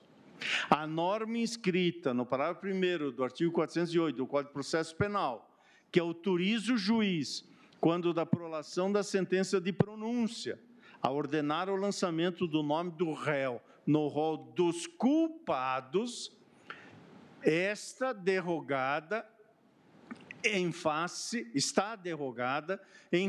da superveniência de preceito constitucional com ela materialmente incompatível, precisamente o preceito do artigo 5º, inciso 57. Disse ainda nosso eminente decano, a expressão legal rol dos culpados não tem sentido polissêmico, há, pois, de ser entendida como locução designativa da relação de pessoas já definitivamente condenadas. A jurisprudência do STF tem reiteradamente proclamado a legitimidade jurídico-constitucional da prisão cautelar, que, não obstante a presunção iuris tanto de não culpabilidade dos réus, pode validamente incidir sobre seu status libertatis. Com a pronúncia do réu, que havia anteriormente sofrido o decreto de prisão preventiva, torna-se legítima, desde que subsistem entre os motivos dessa custódia, a manutenção de sua prisão cautelar, ainda que se trate, disse o ministro Celso de Mello, ainda que se trate de acusado primário e de bons antecedentes. E concluiu, no trecho que eu estou a citar, nesse julgamento de 1992. Reveste-se de plena validade jurídico-processual a sentença de pronúncia que, atendendo aos requisitos do artigo 408 e 416 do Código de Processo Penal, especifica todas as circunstâncias qualificativas do crime. Pois bem, Vossa Excelência me permite sem dúvida uma observação, ministro Fachin. O sentido desse acórdão do plenário do Supremo Tribunal Federal, ao veicular um juízo negativo. Intervém o ministro Celso de Mello, também à esquerda, na ponta oposta. Então, do Código de Processo Penal, o sentido era muito claro. Primeiro, reconhecer que a decisão de pronúncia, que tem um conteúdo meramente e estritamente processual, portanto, não envolve um juízo de censura, muito menos um juízo de condenação, ela mostrava-se incompatível com a presunção de inocência, uma vez que o conteúdo de uma decisão de pronúncia limita-se tão somente a entender admissível uma dada acusação penal no procedimento do júri. E não tinha sentido que se lançasse ou que se ordenasse o lançamento do nome do réu no rol dos culpados a partir de um mero juízo de Celso de Mello olha para o colega de um juízo de ministro certeza. Celso. Segundo lugar, ministro o que se Edson falou Fachin, nesse acórdão, que a prisão, o instituto da prisão cautelar, na verdade, é um instrumento da tutela cautelar penal de que se vale o Estado, tem, primeiramente, fundamento na Constituição, que permite, digamos, presentes os requisitos de cautelaridade, a segregação provisória de alguém. Mas o instrumento da prisão cautelar, quer dizer, vincula-se estritamente aos interesses do processo, portanto, sem que haja qualquer conotação de um juízo de condenação. Por isso mesmo é que, nesse acórdão, o Supremo entendeu, eu tenho a impressão que foi uma decisão unânime, entendeu que não foi recebida a norma que, contrariando a presunção de inocência, mandava inscrever o nome do réu no antigo livro que ainda existe, denominado Rol dos Culpados, e em consequência, o tribunal teve por não recepcionada essa regra, mas entendeu possível, sim, a coexistência do Instituto da prisão cautelar na sua do lado esquerdo da mesa estão os ministros Celso de Mello, Gilmar Mendes, Carmen Lúcia, Rosa Weber e Edson Fachin. Atrás, a plateia. O princípio do estado de inocência. Mas não dissemos, nesse julgamento, quer dizer, o plenário do tribunal não disse que que seria possível qualquer execução provisória de qualquer título condenatório, porque simplesmente inexistente qualquer provimento jurisdicional com esse conteúdo. Na verdade, é preciso distinguir entre a prisão cautelar, de um lado, e que os romanos chamavam de carcer ad custodiam, e, de outro lado, a prisão penal, o carcer ad penam. Esse, sim, a prisão penal supõe o trânsito em julgado. Agora, a prisão cautelar, ela satisfaz apenas o interesse do processo, especialmente naquelas hipóteses mencionadas na lei, e que envolvem, primeiro, a hipótese de flagrância. A prisão em flagrante é uma modalidade de prisão cautelar, a prisão temporária é outra modalidade de prisão cautelar, a prisão preventiva também modalidade de prisão cautelar, a prisão decorrente da decisão de pronúncia igualmente, e, finalmente, a prisão fundada em condenação penal meramente recorrível, quanto também é possível ao juiz presentes requisitos de cautelaridade fundados em um suporte fático e em dados concretos, é possível, então, ao juiz decretar a privação cautelar da liberdade individual. Mas, na verdade, a rigor, nesse acórdão não há a atestação ou a formulação de conclusão no sentido de que era possível, sim, já aí a execução provisória de uma condenação penal, mesmo porque na decisão da pronúncia a condenação não existe. Pois não. Isso revela, eminente ministro Celso, que não tinha razão com todas as vênias o grande doutrinador e ministro Carlos Maximiliano, quando na sua hermenêutica dizia que in claris cessat interpretatio. Tudo é sujeito à interpretação e nada melhor que a interpretação original, voto, ministro Edson Fachin, originária de Vossa Excelência. E, de fato, eu estava me referindo precisamente à derrogação que este acórdão reconheceu. E, por isso, e mais adiante chegarei à pena, ou seja, a prisão como pena.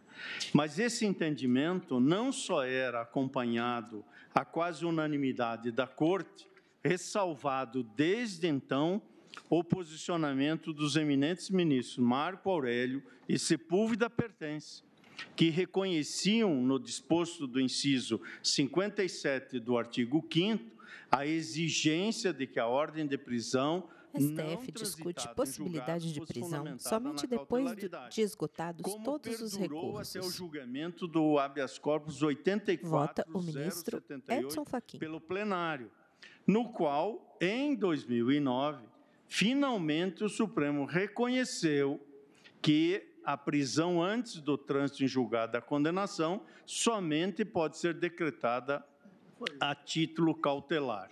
Para além do efeito suspensivo, a partir do voto do eminente ministro Celso de Mello nesse habeas corpus, é possível depreender o alcance que o princípio esculpido no inciso 57 passou a ter, ao menos até o trânsito em julgado. Primeiro, o ônus da prova incumbe a quem acusa. Segundo, os agentes do Estado devem abster-se de tratar o réu e o acusado como se culpados fossem. Terceiro, a presunção não se esvazia à medida em que sucedem os graus de jurisdição. Quarto, a existência de processos em curso não pode ser utilizada para agravar a pena. E quinto, não se pode suspender direitos políticos.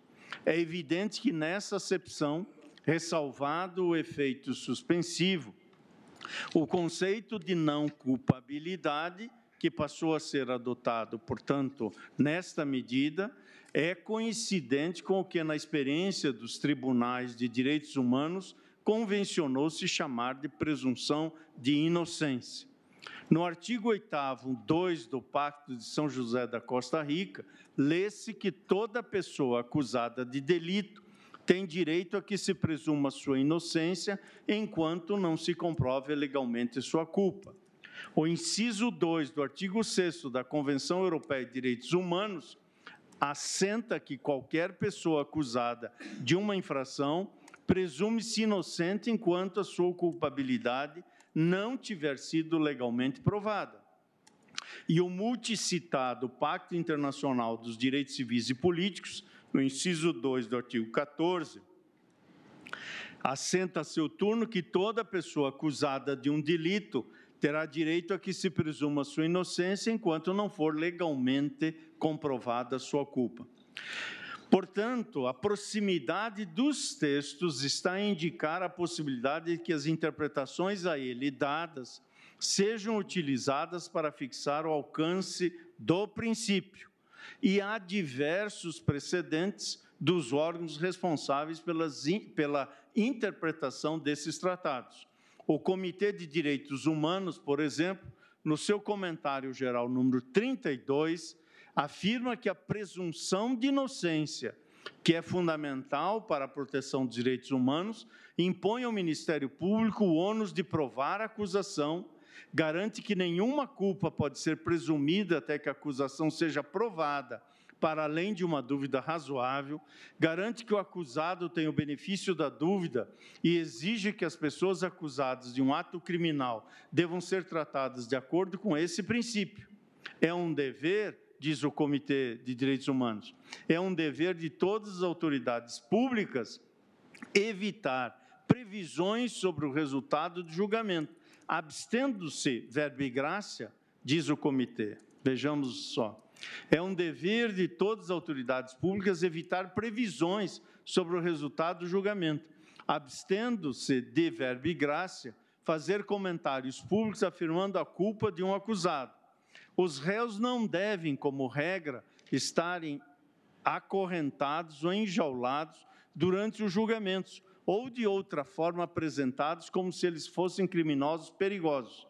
A mídia, diz ainda o comitê, deve evitar a cobertura jornalística que enfraqueça a presunção de inocência. Além disso, a duração da detenção provisória jamais poderá indicar culpa ou seu grau. Fecho aspas do Comitê Geral 32, que cito a fonte no voto.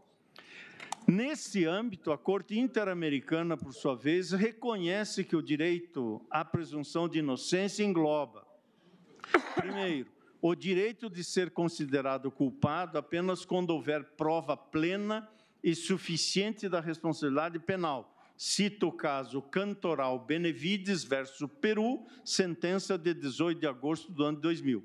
Segundo, o direito de não ser condenado informalmente pelo Estado ou por pessoa que imita juízo perante a sociedade, contribuindo para a formação de uma opinião pública. Caso Lori Berenson Mejia versus Peru, sentença de 25 de novembro de 2004.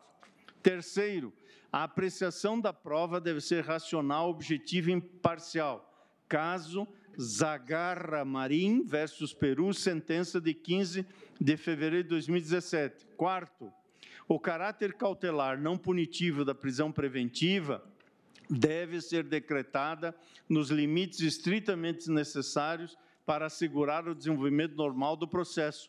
Caso Soares Roseiro versus Equador, sentença de 12 de novembro de 1997.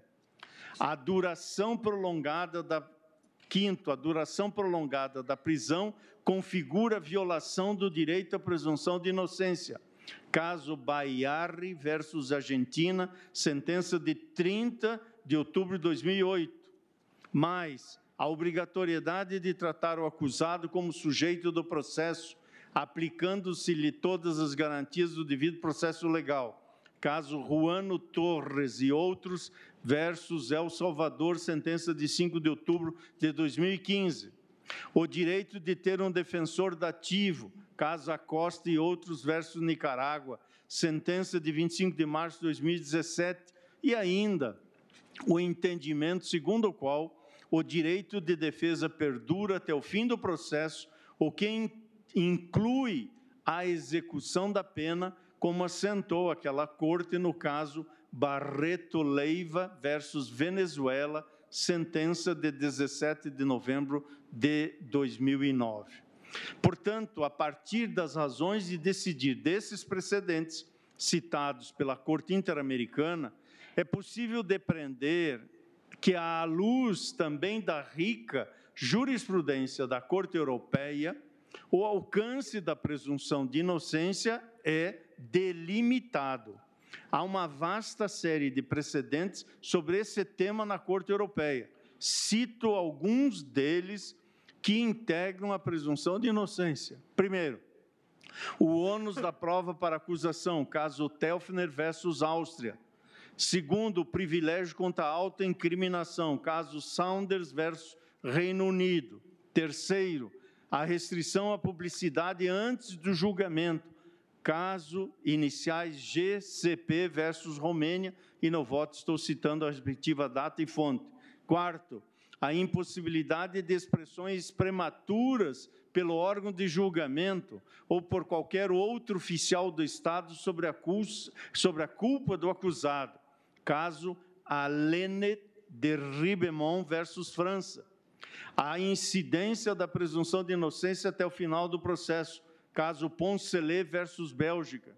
A aplicação do princípio também para a cobertura jornalística, caso Bedin versus Suíça.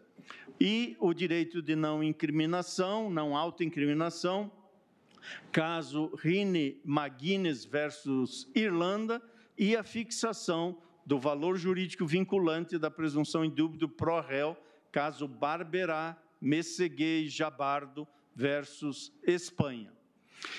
Diante do que exponho, deduzo que o princípio derivado da presunção de inocência é essencialmente um conjunto de normas de tratamento penal do acusado, dirigido tanto aos órgãos de acusação quanto aos de julgamento, caso se pense no princípio como estándar de avaliação probatória, de onde resulta a fixação do aforismo indúbio pro réu.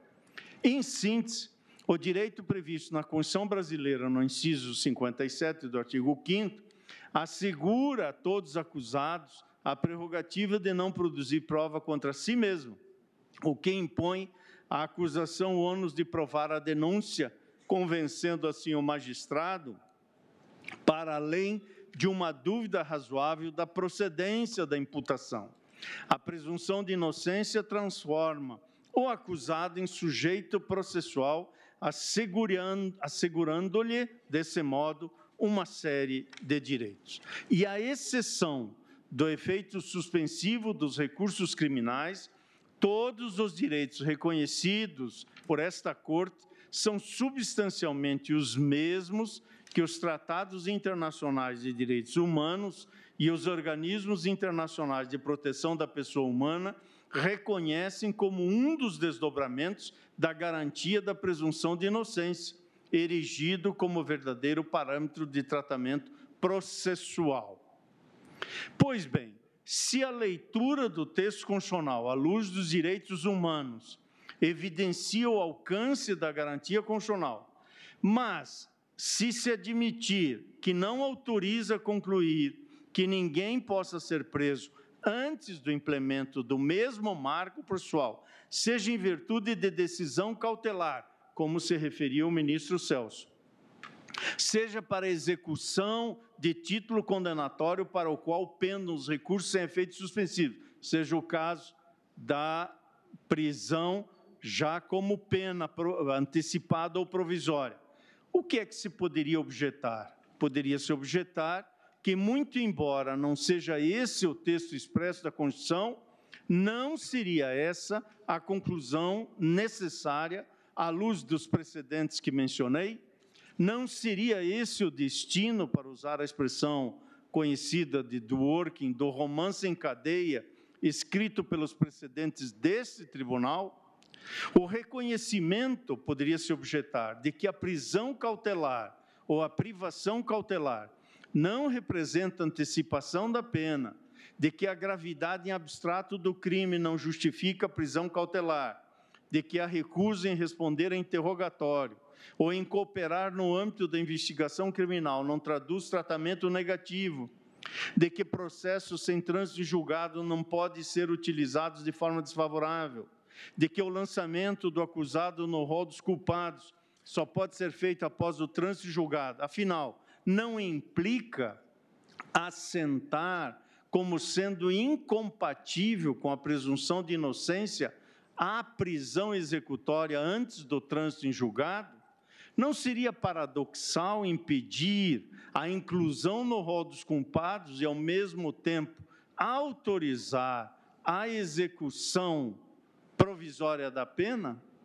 Essas interrogações passam a ter resposta nesse tribunal a partir da interpretação fixada em 2009, no habeas corpus 84.078, E, por isso, o cerne do argumento trazido por todos os requerentes, todos, nessas 3 ADCs, consiste em divisar no termo culpado, constante do inciso 57, a acepção segundo a qual só é digno de pena quem, sabendo realmente o que faz e tendo o poder de não fazer o que fez, descumpriu a lei penal. Portanto, o cerne do argumento está em que a culpabilidade seria, sim, um juízo de valoração sobre o injusto penal, ou seja, uma das categorias elementares do conceito analítico de crime. Haveria, portanto, de acordo com os requerentes, um sentido material mais amplo que o tratamento processual do acusado. Essa seria a objeção, com a qual, com todas as vênias, não estou de acordo, porque entendo que esta interpretação é contrária à Constituição. Como não há efeito suspensivo nos recursos extraordinários especiais e, de modo ainda mais relevante, como é limitado o efeito devolutivo desses recursos, não faria sentido exigir-se que a atividade persecutória do Estado se estendesse também aos tribunais superiores, mesmo após o julgamento condenatório proferido em grau de expansão. Entendo que há um limite à expansão do sentido do texto constitucional. E, por isso, com todas as vênias, e pedindo vênia ao eminente ministro relator, não me parece possível imaginar que a atribuição de efeito suspensivo aos recursos especial e extraordinário traduzem mera discricionariedade do legislador. Esses recursos não apresentavam efeito suspensivo na vigência do artigo 27, parágrafo 2º da Lei 8.038 de 90, combinado com o artigo 937 do Código de Processo Penal. Nem apresentam, mais recentemente, segundo o artigo 995, combinado com o parágrafo 5º do artigo 1029, âmbito do Código de Processo Civil, permanecendo excepcional a possibilidade de atribuição de efeito suspensivo aos recursos especial e extraordinário na seara criminal. A inexistência de efeito suspensivo não decorre de texto expresso da lei, embora no Brasil haja, mas não decorre do texto expresso da lei, mas decorre do próprio cabimento dos recursos, isso é, do seu limitadíssimo efeito devolutivo. E qual a razão desta compreensão? Do ponto de vista da dogmática constitucional, que entendo aplicável o caso, é que a Constituição prevê, no inciso 3º do artigo 102, as hipóteses de admissibilidade do recurso extraordinário e, no inciso 3º do artigo 105, aquelas atinentes ao recurso especial.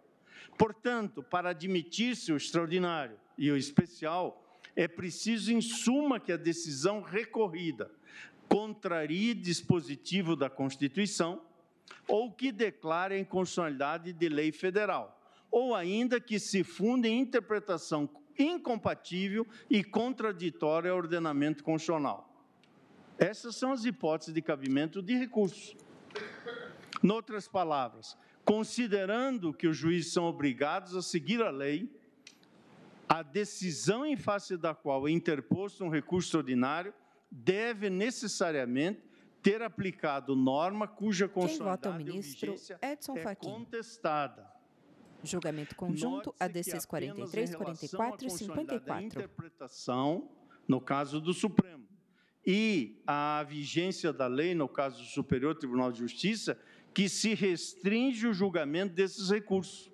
O reexame das provas é vedado, mas não em razão de súmula, que assim o determina, mas porque esses recursos se destinam exclusivamente a examinar questão de direito. Portanto, a Constituição prevê para os recursos extraordinário e especial um limitado âmbito de análise, o que não permite reconhecer que há um efeito suspensivo automático nos recursos extraordinário e especial.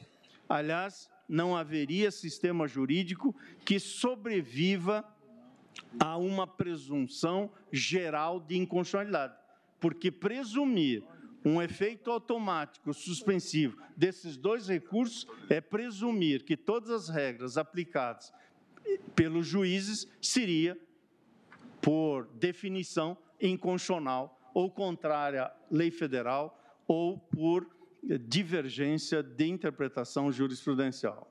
Sabe-se que o conhecimento da lei não é privilégio de ninguém, porque ninguém pode se escusar de cumpri-la alegando que não a conhece.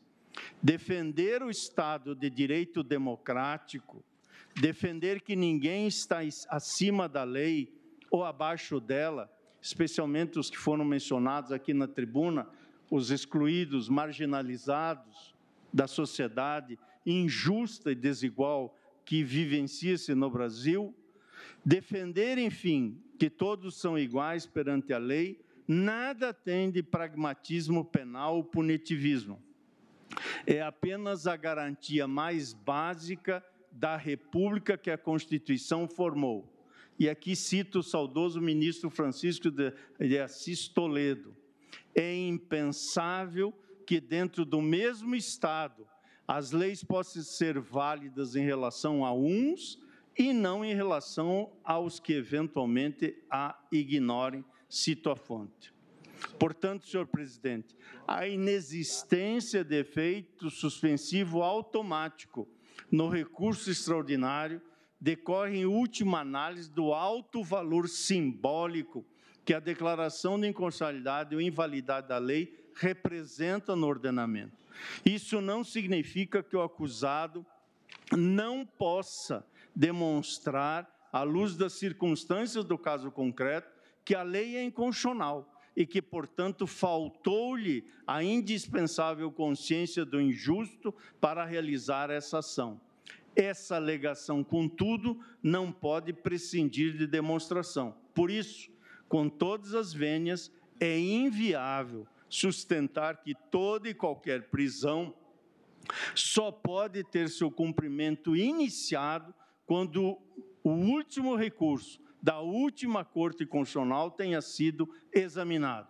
E ainda que o texto constitucional brasileiro seja único na experiência comparada, a eficácia do ato legislativo que subordina ou que fundamenta toda e qualquer prisão não pode se subordinar à apreciação conclusiva da Corte mais alta de um país. E essa ordem de ideias está longe de esvaziar o conteúdo rico em todos os sentidos do direito estabelecido no inciso 57 do artigo 5º da Constituição. Estão e devem estar plenamente vigentes e perdurar até o trânsito em julgado todas as garantias. STF discute possibilidade de prisão somente depois de esgotados todos os recursos. Vencida a tese da divergência, ninguém será declarado inocente. Quem vota é o ministro Edson Fachin. Não haverá declaração de inocência de quem quer que seja. Portanto, ainda estão plenamente vigentes e perduram até o trânsito em julgado todas as garantias que se amoldam à presunção de inocência. Essa presunção não afasta nem a presunção da constitucionalidade das leis, nem a sua vigência. A interpretação que dá eficácia à sentença condenatória, tão logo confirmada em segundo grau de jurisdição e não mais sujeita a recurso com efeito suspensivo, não apenas está consentânea com a razão constitucional da própria existência dos recursos às instâncias extraordinária e especial, mas é por eles reclamados.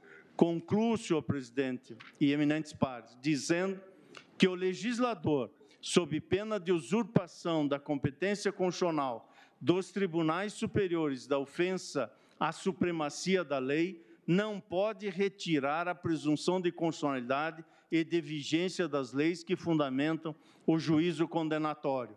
Não há faculdade do legislador para dispor sobre a inexistência, como regra, de efeito suspensivo nos recursos especial e extraordinário. A literalidade do dispositivo cede à sua manifesta inconstitucionalidade. Não desconsidero, por derradeiro, tal como já me manifestei, que o atual sistema prisional brasileiro constitui um verdadeiro estado de coisas inconstitucional. Mas essa inconstitucionalidade não diz respeito apenas à prisão para o cumprimento da sentença, mas a toda e qualquer modalidade de encarceramento. E, por isso, a decisão cautelar proferida na DPF 347 não afasta a necessidade urgente de políticas públicas no âmbito carcerário e é medida que se impõe, seja qual for o resultado deste julgamento.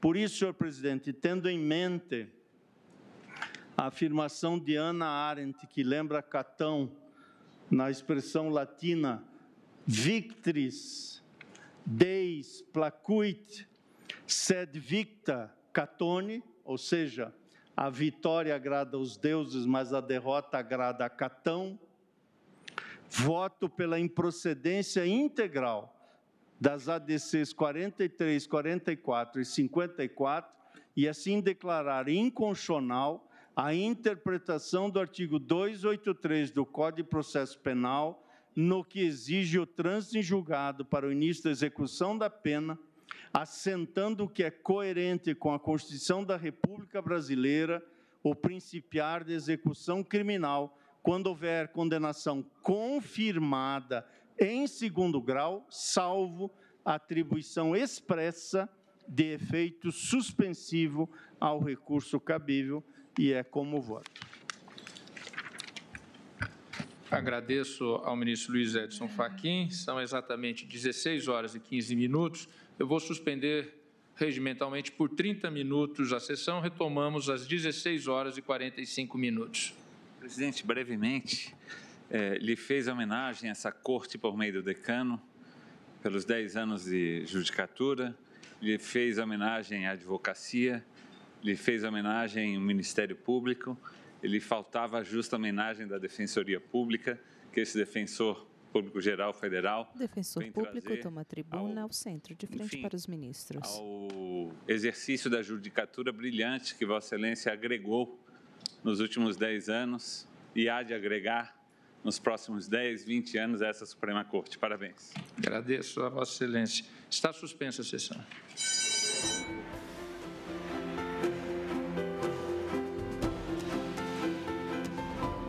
Ministro Dias Toffoli permanece sentado em sua cadeira. O ministro Marco Aurélio Lewandowski e seus assessores passam atrás da cadeira do presidente